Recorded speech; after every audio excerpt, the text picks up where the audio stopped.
দূষণের কারণে আজকাল অনেকেরই শ্বাসকষ্টে ভুগছেন। হাঁপানি এবং ব্রঙ্কাইটিসের মতো সমস্যাগুলো দেখা দিচ্ছে। আসুন জেনে নিই কোন কোন ভেষজ শ্বাসকষ্ট কমাতে সাহায্য করে। রসুন এবং হলুদ। রসুন এবং হলুদ অ্যান্টি ইনফ্লেমেটরি বৈশিষ্ট্য ধারণ করে। এটি কফ দ্রবীভূত করতে সহায়তা করে।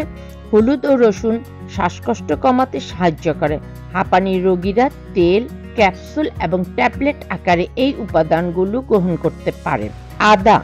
আদা কেবল গলা থেকে কফ পরিষ্কার করতে সহায়তা করে না, বরং শ্বাসকষ্টের জন্য উপকারী।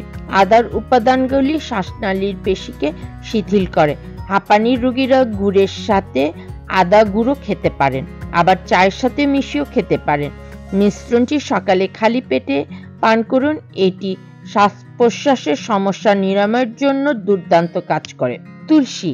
এতে অ্যান্টি ইনফ্লেমেটরি, অ্যান্টিভাইরাল এবং অ্যান্টিব্যাকটেরিয়াল গুণ রয়েছে, যা কেবল সংক্রমণের বিরুদ্ধে লড়াই করতে সহায়তা করে না, বরং শরীরের শ্বাসযন্ত্রের শক্তিতেও সাহায্য করে। চায়ের সাথে তুলসী বা মধুর সাথে তুলসী পাতার রস পান করুন।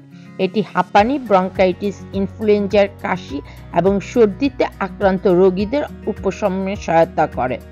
কালো মেঘ। এতে অ্যান্টিভাইরাল, অ্যান্টিঅক্সিডেন্ট, অ্যান্টিব্যাকটেরিয়াল থাকাতে শ্বাসকষ্ট কমাতে সহায়তা করে। বাসক। শ্বাসযন্ত্রের একটি শক্তিশালী অ্যাক্টিভেটর হিসেবে কাজ করে বাসক। হাঁপানি ছাড়াও এটি ব্রঙ্কাইটিস এবং ফুসফুসে অন্যান্য রোগের চিকিৎসাতে সহায়তা করে।